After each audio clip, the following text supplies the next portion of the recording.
सर्वेभ्यो नमो नमः। आज के वीडियो का विषय है कि आसन क्या है और इसका प्रयोग कहाँ किया जाता है। तो इससे पहले हम जानेंगे कि आसन क्या है। तो हम जब किसी भी धार्मिक कार्य को करने के लिए जिस वस्तु विशेष पर बैठते हैं उसे आसन कहा गया है और शास्त्रों के अनुसार जिस मुद्रा में बैठते हैं उसे भी आसन का नाम दिया गया है।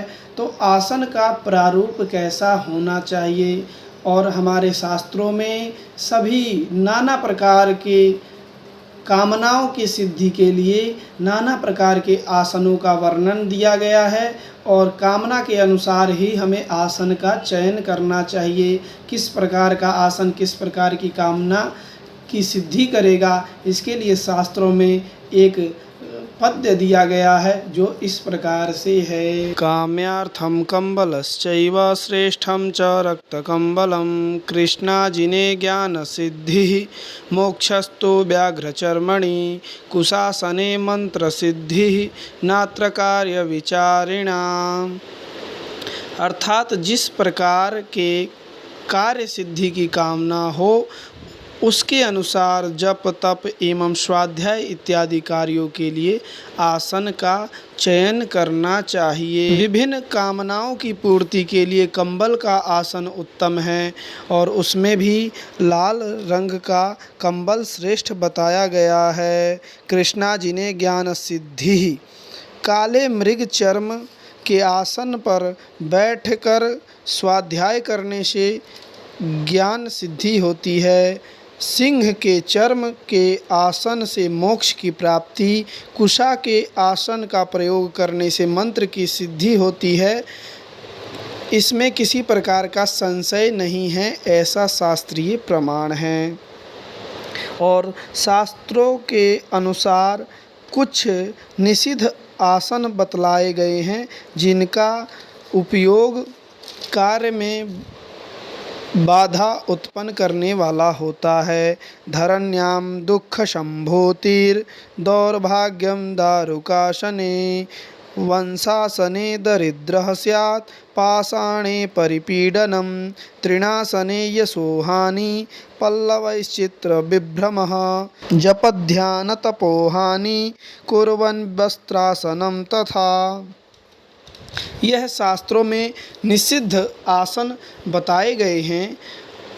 अर्थात बिना आसन के यदि पृथ्वी पर बैठते हैं तो वह दुखों के आगमन का कारण होता है और यदि किसी सूखी लकड़ी के आसन पर बैठते हैं तो वह दुर्भाग्य का कारण होता है और यदि बांस के आसन पर बैठकर के जप तप इत्यादि किया जाए तो वह दरिद्रता को प्रदान करने वाला होता है। और यदि किसी पत्थर की शिला पर बैठकर किसी प्रकार का जप तप किया जाता है तो वह भी हानिकारक होता है।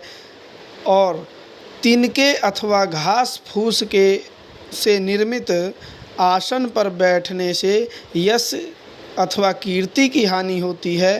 पत्तों के आसन पर बैठने से चित्त में भ्रम की स्थिति उत्पन्न होती और वस्त्र के आसन का उपयोग करने से जप ध्यान एवं तप की हानि होती है। विशेष मृग चर्म का प्रयोग केवल शास्त्रानुसार ब्रह्मचारियों के लिए विहित है और शास्त्र में ऐसा कथन है, मृग चर्म प्रयत्नेन वर्जयेत पुत्रवान गृही। अर्थात मृग चर्म का पुत्रवान गृहस्थियों को प्रयत्न पूर्वक त्याग करना चाहिए।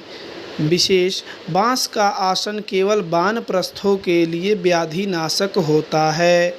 अतः शास्त्रानुसार विहित शुभ आसन पर बैठकर ही जप तप स्वाध्याय इत्यादि कार्य करने चाहिए। जिसमें शुभ आसन इस प्रकार से हैं, कंबल, और कंबल में भी लाल रंग का कंबल विशेष माना गया है। मृग चर्म, सिंह चर्म एवं कुशा का आसन यह शुभ आसन हैं। और निषिद्ध आसनों की श्रेणी में भूमि, लकड़ी, बांस, पत्थर, तिनके का आसन, पत्तों का आसन और वस्त्र का आसन, यह निषिद्ध प्रकार के आसन बताए गए हैं।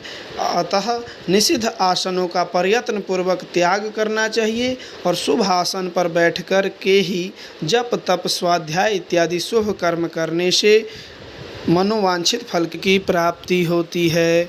हर हर महादेव।